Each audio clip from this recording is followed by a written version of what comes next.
ಶರಣಾರ್ಥಿ ಸ್ನೇಹಿತರೆ. ಇವತ್ತು ನಾನು ಇನ್ನೊಂದು ವಿನೂತನ ವಿಷಯವನ್ನಿಟ್ಟುಕೊಂಡು ತಮ್ಮ ಎದುರುಗಡೆ ಬಂದಿದ್ದೇನೆ. ಸಾಮಾನ್ಯವಾಗಿ ಈ ಫ್ಯಾಸಿಸ್ಟರು, ಕೋಮುವಾದಿಗಳು ಕಳೆದ 75 ವರ್ಷಗಳಿಂದ ಈ ದೇಶದಲ್ಲಿ ಯಾವುದೇ ಪ್ರಗತಿ ಆಗಿಲ್ಲ ಅನ್ನೋದು ಒಂದು ಆರೋಪ. ಎರಡನೇ ಆರೋಪ ಏನು ಅಂದರೆ, ಹಿಂದೆ ಆಳಿದ ಸರ್ಕಾರಗಳ ಸಂದರ್ಭದಲ್ಲಿ ಹೊರಗಿನ ಭಯೋತ್ಪಾದನೆ ಹೆಚ್ಚಿತ್ತು ಅಂತ ಹೇಳೋದನ್ನ, ಆರೋಪ ಮಾಡೋದನ್ನ ನಾವು ಸಾಮಾನ್ಯವಾಗಿ ಕೇಳಿಸ್ಕೊಂಡಿರ್ತೇವೆ. ಆದರೆ ಕಳೆದ 75 ವರ್ಷಗಳಲ್ಲಿ ಸರಿಸುಮಾರು ನೇರವಾಗಿ ಮುಂದಿನ 4 ವರ್ಷಗಳು ಅಥವಾ 5 ವರ್ಷಗಳನ್ನು ಇಟ್ಕೊಂಡ್ರೆ ಈ 15 ವರ್ಷಗಳು, ಹಿಂದಿನ 6 ವರ್ಷಗಳು, ಒಟ್ಟು 21 ವರ್ಷ, ಮತ್ತು ಪರೋಕ್ಷವಾಗಿ ವಿ.ಪಿ. ಸಿಂಗ್ ಸರ್ಕಾರ ಹಿಡ್ಕೊಂಡ್ರೆ ಕನಿಷ್ಠ 22 ವರ್ಷ, ಅಂದರೆ ಒಂದು ಮೂರಾಂಶ ಆಡಳಿತ 75 ವರ್ಷದಲ್ಲಿ ಈ ಫ್ಯಾಸಿಸ್ಟರ ಕೈಯಲ್ಲೇ ಈ ದೇಶ ಇತ್ತು ಅನ್ನೋದು ನಾವು ಮರಿಬಾರದು. ಅಷ್ಟಕ್ಕೂ ಈ 22 ವರ್ಷಗಳಲ್ಲದೇನೆ ಉಳಿದ ಕಾಂಗ್ರೆಸ್ ಮತ್ತು ಉಳಿದ ಸರ್ಕಾರಗಳ ಆಡಳಿತದಲ್ಲೂ ಕೂಡ ಪರೋಕ್ಷವಾಗಿ ನೀತಿ ನಿರೂಪಣೆಯಲ್ಲಿ ಇದೇ ಜನ ಇದ್ರು ಅನ್ನೋದು ಕೂಡ ನಾವು ನೆನಪಿಟ್ಕೊಳ್ಬೇಕಾಗ್ತದೆ. ಇಂಥ ಸಂದರ್ಭದಲ್ಲಿ ಭಯೋತ್ಪಾದನೆ ಅನ್ನುವಂಥದ್ದು ಒಂದು ಜಾಗತಿಕ ಪಿಡುಗು. ಅದು ಅಮೆರಿಕವನ್ನು ಕಾಡದೆ ಬಿಟ್ಟಿಲ್ಲ ಅನ್ನುವಂಥದ್ದನ್ನು ಪ್ರಜ್ಞಾಪೂರ್ವಕವಾಗಿ ಮರೆಸ್ತಾ, ಇಲ್ಲಿನ ಹಿಂದಿನ ಸರ್ಕಾರಗಳು ಇರುವಾಗಲೇ ಭಾರತದಲ್ಲಿ ಭಯೋತ್ಪಾದಕ ಚಟುವಟಿಕೆಗಳು ಹೆಚ್ಚುತ್ತಿದ್ವು ಅಂತ ಆರೋಪ ಮಾಡೋರಿಗೆ ಒಂದು ನಾನು ನೆನಪನ್ನು ಮಾಡಿಕೊಡ್ತಕ್ಕಂಥ ಎಪಿಸೋಡ್ ಇದು.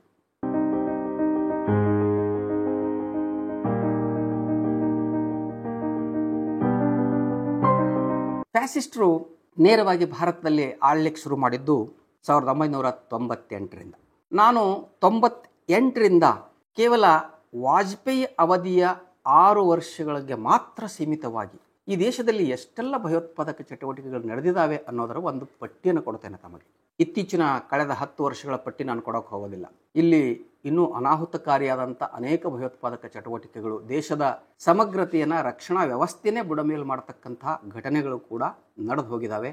ಅವುಗಳನ್ನು ಚುನಾವಣೆಯ ವಸ್ತುವಾಗಿ, ವಿಷಯವಾಗಿ ಬಂಡವಾಳ ಮಾಡಿಕೊಂಡದನ್ನು ಕೂಡ ನಾವು ನೋಡಿದ್ದೇವೆ.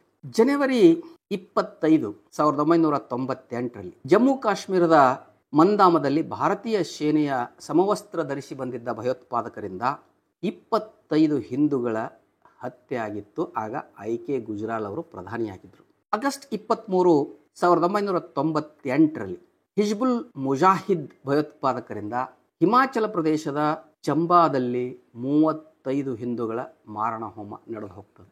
ಆಗ ವಾಜಪೇಯಿ ಅವರು ಪ್ರಧಾನಿಯಾಗಿದ್ದರು. ಇದನ್ನು ನಾವು ಈ ಇಡೀ ಎಪಿಸೋಡನ್ನು ವಾಜಪೇಯಿ ಫೈಲ್ಸ್ ಅಂತ ಕೂಡ ಕರಿಬಹುದೇನಪ್ಪ. ಜನವರಿ 19, 1998 ಜಮ್ಮು ಕಾಶ್ಮೀರದ ದೋಡಾ ಜಿಲ್ಲೆಯ ಛಪ್ನಾರಿಯಲ್ಲಿ ಭಯೋತ್ಪಾದಕರಿಂದ ಮದುವೆ ಮುಗಿಸಿ ಬರುತ್ತಿದ್ದವರ ಮೇಲೆ ದಾಳಿ, 25 ಹಿಂದೂಗಳ ಹತ್ಯೆ.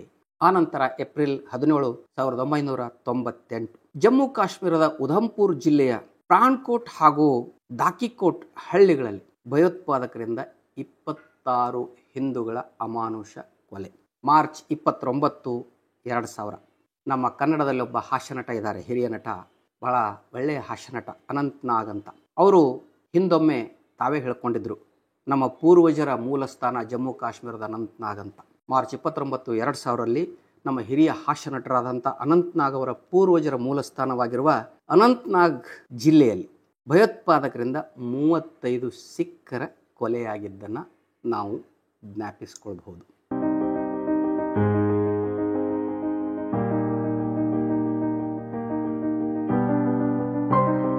ಜುಲೈ 20, 2001ರಲ್ಲಿ ಅಮರ್ನಾಥ್ ಯಾತ್ರಾರ್ಥಿಗಳ ಮೇಲೆ ಭಯೋತ್ಪಾದಕರ ದಾಳಿ, 13 ಜನರ ಸಾವು. ಅದರಲ್ಲಿ 8 ಜನ ಹಿಂದೂಗಳಾಗಿದ್ದರು, 3 ಜನ ಮುಸ್ಲಿಮರಾಗಿದ್ದರು ಹಾಗೂ 2 ಸೈನಿಕರು. ನೋಡಿ, ಭಯೋತ್ಪಾದಕರ ದಾಳಿಯಲ್ಲಿ ಜಾತಿ ಮತ ಗೊತ್ತಿಲ್ಲದೆ ಎಲ್ಲ ಧರ್ಮದವರು ಕೂಡ ಸಾವಿಗೀಡಾಗ್ತಾರೆ ಅನ್ನೋದನ್ನು ಕೂಡ ನಾವು ಮರಿಬಾರದು. ಭಯೋತ್ಪಾದಕತೆ ಅನ್ನೋದು ಒಂದು ಜಾಗತಿಕ ಪಿಡುಗು.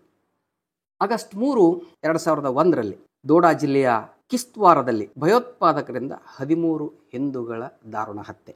ಜುಲೈ 13, 2002 ಜಮ್ಮುವಿನ ಹೊರಭಾಗ ಖಾಸಿಂ ನಗರದಲ್ಲಿ ಭಯೋತ್ಪಾದಕರಿಂದ 29 ಜನ ಹಿಂದೂ ಕಾರ್ಮಿಕರ ಹತ್ಯೆ.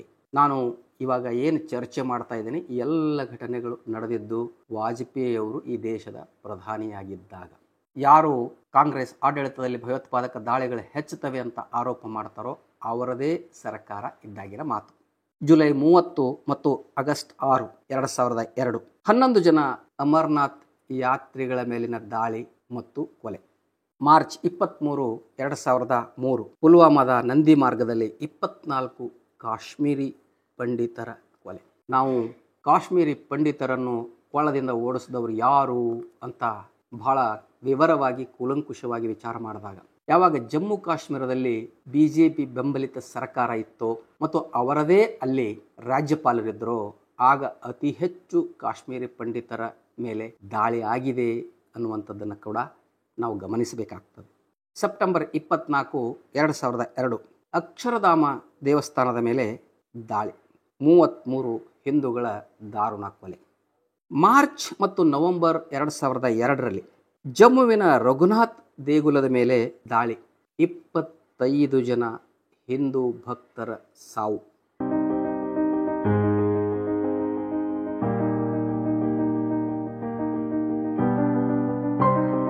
ಡಿಸೆಂಬರ್ 13, 2001 ಬಹಳ ಮಹತ್ವದ ಘಟನೆ ಇದು. ಇಡೀ ದೇಶದ ಅತ್ಯಂತ ರಕ್ಷಣೆಯುಳ್ಳ ಕಟ್ಟಡ ಅಥವಾ ಸ್ಥಳ ಅಂದರೆ ಭಾರತೀಯ ಸಂಸತ್ ಭವನ. 13 ಡಿಸೆಂಬರ್ 2001ರಂದು ಭಾರತೀಯ ಸಂಸತ್ತಿನ ಮೇಲೆ ದಾಳಿ ಆಗ್ತದೆ, 9 ಜನ ಸಿಬ್ಬಂದಿಗಳ ಸಾವು. ಇದು ಬಹಳ ದೊಡ್ಡ ಭಯೋತ್ಪಾದಕ ಘಟನೆ ಭಾರತದಲ್ಲಿ. ಇನ್ನೂ ಒಂದು ಭಘಟನೆಯನ್ನು ನಾವು ಜ್ಞಾಪಿಸ್ಕೊಳ್ಬೇಕು. ವಾಜಪೇಯಿ ಆಡಳಿತದಲ್ಲಿ ವಿಮಾನ ಅಪಹರಣ, ಕಂದಹಾರ್ಗೆ ವಿಮಾನವನ್ನು ಅಪಹರಿಸಿದ್ದು ಭಯೋತ್ಪಾದಕರು ಮತ್ತು ಅವರ ಬೇಡಿಕೆಯ ಅನುಸಾರವಾಗಿ ಭಯಾನಕವಾದ ಭಯೋತ್ಪಾದಕರನ್ನು ಬಿಡುಗಡೆ ಮಾಡಿದ್ದು.